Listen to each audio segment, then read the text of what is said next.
Hey everyone, Nick Juskewycz here with Daily Fantasy Winners. This is part 3 of our Masters edition here with an episode of Tee to Green. And this is going to be the edition of where I reveal my top picks for the 2016 Masters.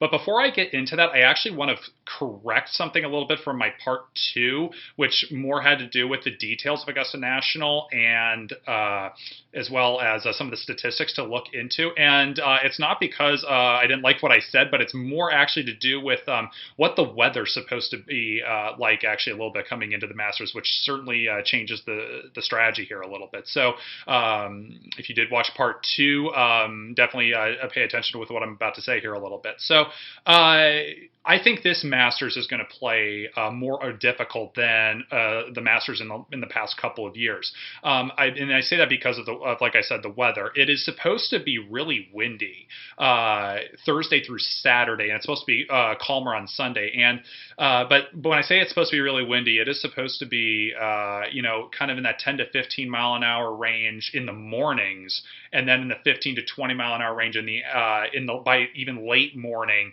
and going into well into the afternoon, and probably some gusts up to 20, 25 miles per hour. So that is definitely pretty windy, and it is even really windy for Augusta National. And because those greens are very fast, firm, and delicate, like I've said, and so that makes it, when there's wind involved with the severity and the slopes of Augusta, that makes scoring that much more difficult. There is supposed to be a little bit of rain Wednesday night going into Thursday morning that potentially might make the Thursday morning, Friday afternoon tee time wave a little bit more beneficial. As of right now, when I look at it, I don't think it's going to be that much more beneficial, so I really wouldn't worry about that. And so when I give you my picks here in a second, I'm just making these picks as if the tee time waves do not matter, but I'm recording this on a Tuesday late afternoon. So if stay tuned to the forum on DailyFantasyWinners.com. I definitely might post some notes up there, or as far as like what I think if the tee time waves do matter, and maybe change something. The other thing also is I'm going to post on DailyFantasyWinners.com in the forum later in the day on Wednesday once we get this a little more specific, because I know there's going to be a lot of people making a ton of lineups for the Millionaire Maker, and I will do a full list of what some of the Daily Fantasy Winners people have picked, or what they would like to do as far as ownership goes, basically. And so appreciate all the people that have been following along with us, and so hopefully you'll find that beneficial. But I will be giving you here my top plays here in a moment. But as far as how this changed, though, from the strategy goes, and just to wrap that point up, because it is going to be playing more difficult, and I think the winning score is going to be between maybe like 5 and 10 under par.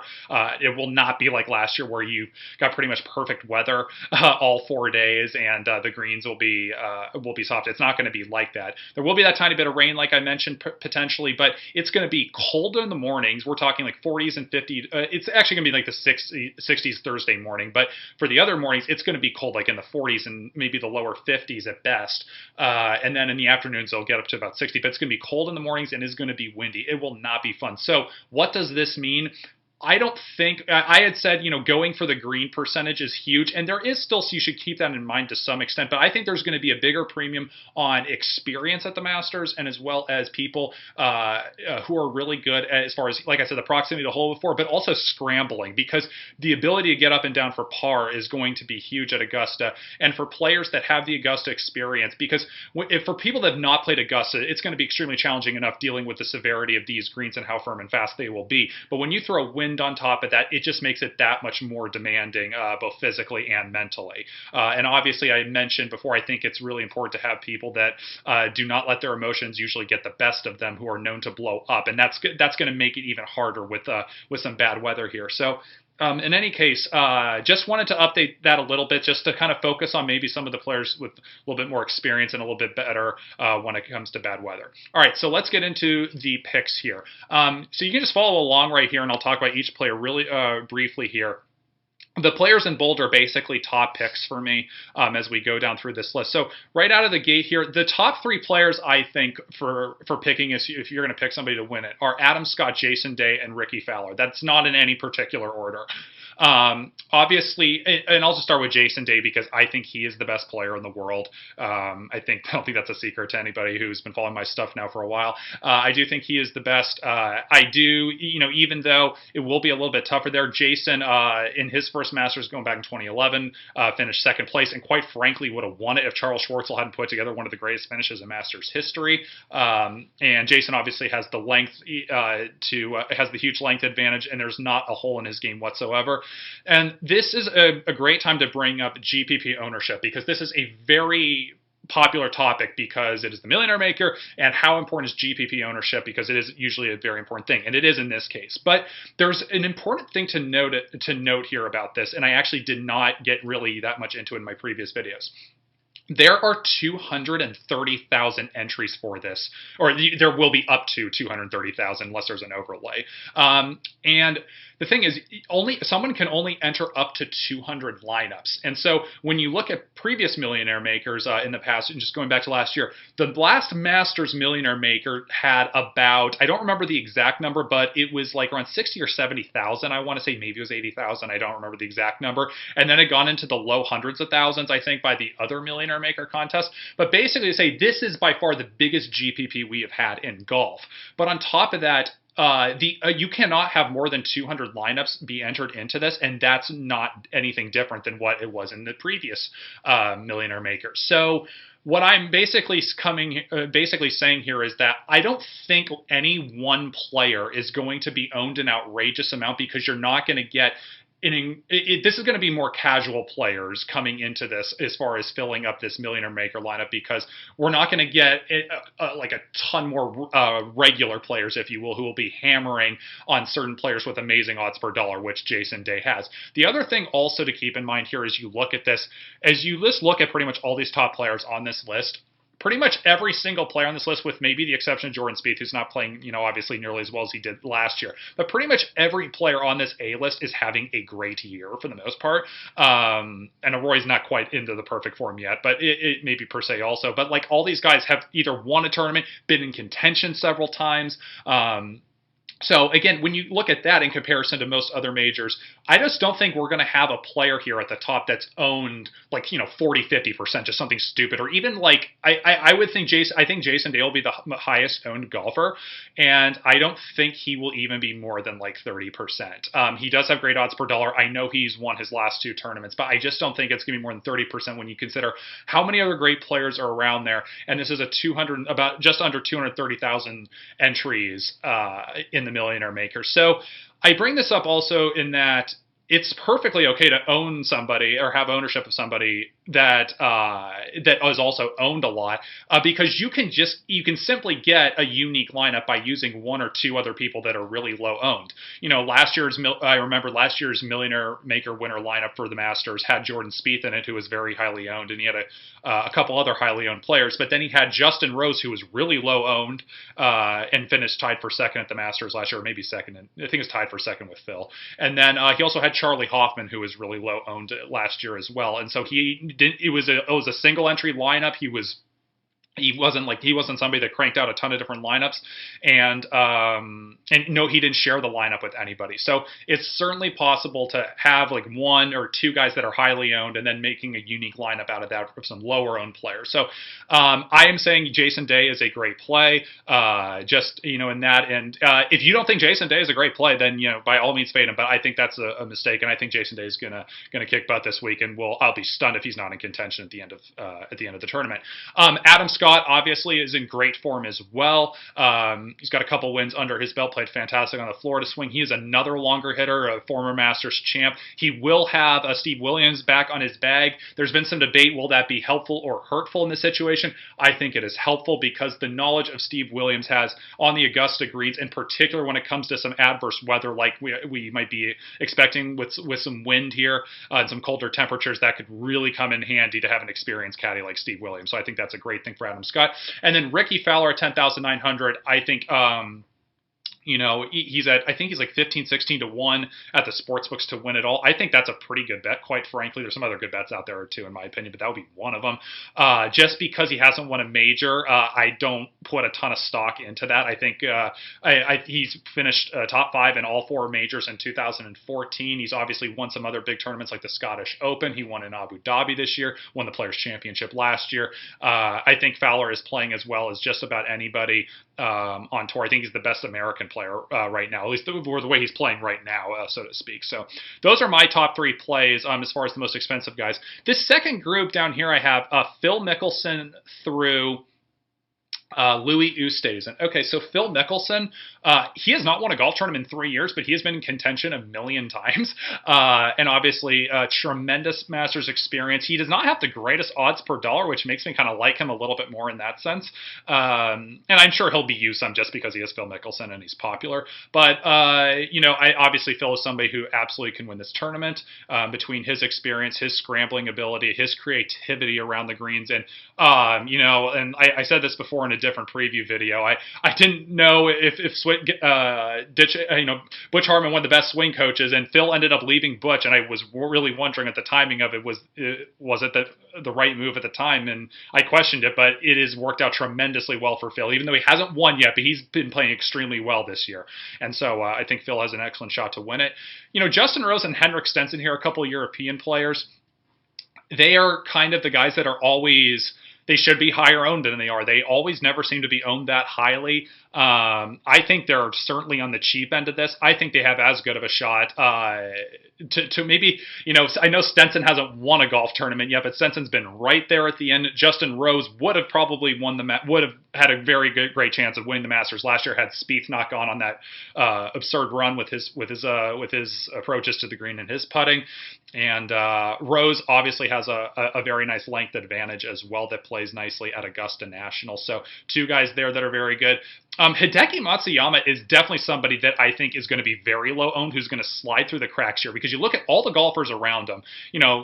Oosthuizen is somebody who's done well at the Masters before. You obviously got Rose and Stenson, who are definitely going to be owned a little bit more. Not like highly owned, like I just said, but they'll be owned, at least maybe like 10% or something like that. Matsuyama I see being very low owned, and the best thing I like about Matsuyama for this tournament is the fact that there is not one hole in his game. He doesn't correlate or project well in one specific type of a golf course. It really doesn't seem to matter. He can hit at a good length. He's a great ball striker, tremendous short game. There's really just not a hole in his game. He's just, he's not like like one of the best in one specific category, but he's very good or very solid in all areas. So I would think Matsuyama is not somebody you're going to have to get a ton of ownership on if you're making a bunch of lineups. But even if you just want to commit like 10% or something like that to Hideki, I think you're going to have more than the field, and I think that's a great way to get an edge on the field, because I think Matsuyama's got a great shot at a top 10. Louis Oosthuizen, obviously somebody who's done well at the Masters before. He had that famous double eagle back in 2012 on number 2. But in any case, Louis is somebody, it's funny, I remember mentioning the last video in the Shell Houston Open. I said I was hoping that he would miss the cut at the Shell Houston Open because he never performs well in the tournament before a major, and he kind of used it as just like a tune-up, a preparation for the next week, and that's precisely what happened last week. He kind of mailed it in a little bit and didn't perform that well. But Oosthuizen was playing very well before that, and I think Oosthuizen's ownership as a result will drop a little bit from last week. But I don't think that's going to be a sign of that he's not going to play well this week. I think he's going to play very well this week. All right, so on to this next group here. We're going to look at Snedeker through Casey. This is kind of like that next tier, so to speak. I'm just kind of doing some mini tiers, if you will, just for the sake of simplicity and explaining it. Brandt Snedeker, 8,500. The rib injury was a little bit annoying, seeing that issue flared up a couple weeks ago, but that seems to be gone right now. I know he hasn't had quite the results that he had back earlier, earlier in the year when it came to the West Coast swing, but I do think Brandt is somebody that fits very well for Augusta, a very good short game player, has Augusta experience, was in contention there. I think it was actually the 2011 Masters as well, where he was in contention for a while, but kind of faded a little bit there down the stretch. He's been in contention a couple times, actually. He was in contention a couple years ago in 2013 as well. So he's been in contention a couple times in the last handful of years. So Brandt is somebody I definitely would not forget about, who's had a pretty solid year here so far. Going down to 8,000, Danny Willett. So Danny Willett, we were concerned about Danny before because his wife was expected to have their child during Masters Week. But fortunately for Danny and his wife, she had the baby, I think it was about a week ago or so, or a few days ago at least. So Danny Willett, there is no WD risk here as far as I know. And so at least as far as not the birth of his child. So in any case, Danny is good to go. And I think Danny Willett is extremely underpriced. And I don't think that many people know about him. I think he is an outstanding play at $8,000. Mark Leishman at $7,900, somebody who's performed very well at the Masters and in major championships, quite frankly. He lost in a playoff at the British Open last year, both to Louis Oosthuizen and Zach Johnson at the British Open last year. And so Leishman someone that has broken through just quite yet in the major championship level, but Leishman has seemingly very often in contention the bigger tournaments, fits very well at a place like Augusta, and then can also hit at a good length, certainly. Matt Kuchar at 7,800. I absolutely would love to see people get after his scrambling ability and his Augusta experience, 7,800, and his consistency. I just feel like there is almost no chance. There's like a pretty much, he's about the safest play there is in the 7,000 range for someone that will make the cut. And I do think Kuchar definitely has top 10 potential very easily, maybe even top 5 if you're a little bit lucky. Paul Casey at 7,700, somebody that usually does perform better in some tougher conditions, is especially when it comes to wind and then some adverse conditions. I do think Casey fits very well for Augusta as well, and somebody that I do think will be in contention on Sunday. Okay, so down to this next little tier here. Dufner, Cabrera Bello, and JB Holmes.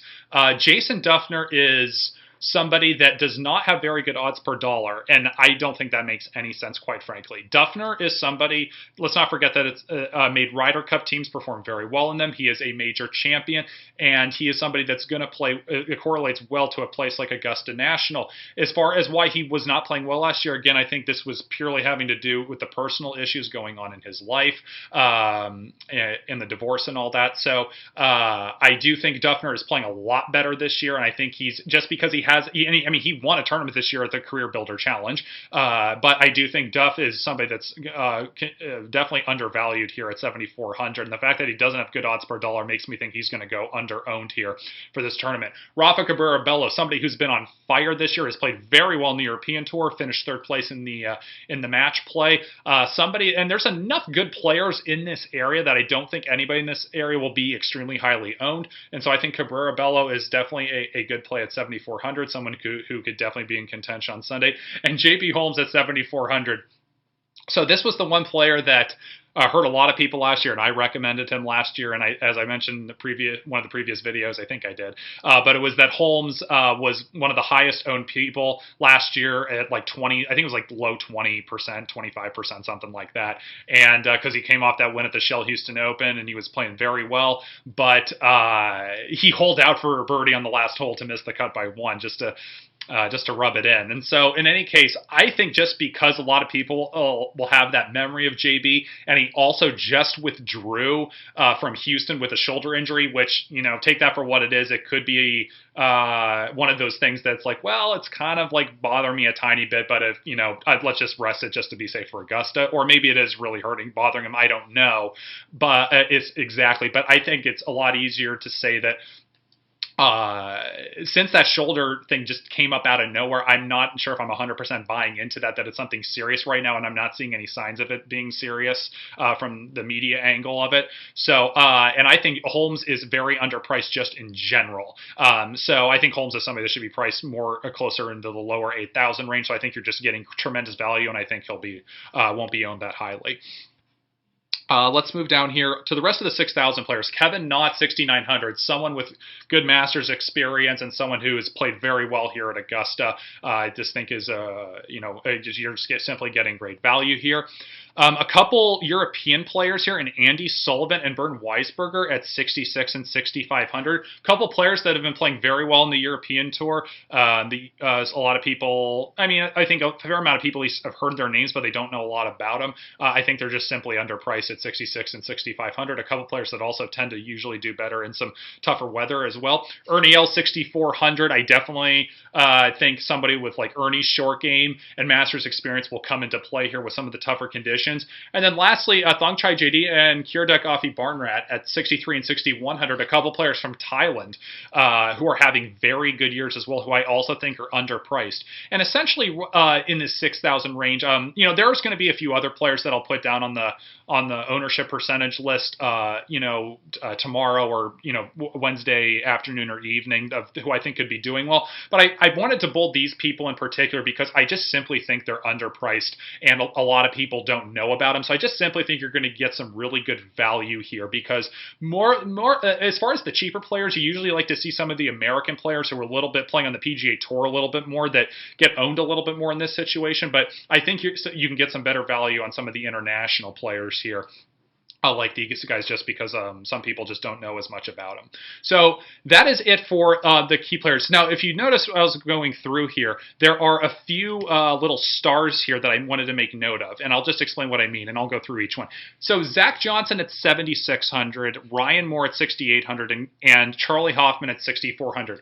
The reason why I put 3 stars there, just as far as what they mean, these are 3 players that I think are going to be really highly owned because they have amazing odds per dollar. Again, like I said in the previous videos, these salaries came out a week or 2 weeks ago, and so the odds kind of changed, so to speak, and so the salaries are not as in line with the sportsbook odds as they usually are in for other PGA tournaments. And so as far as Ryan Moore and Charlie Hoffman go, and especially Charlie Hoffman, I would probably lean toward owning them a very small amount, because even though it looks like you're getting great value, there is still a better chance that they are going to miss the cut than win the golf tournament or even like finish top 5 or something like that, just because obviously this is one of the best fields, out there. And so I think these guys could really be owned closer to like in that 20%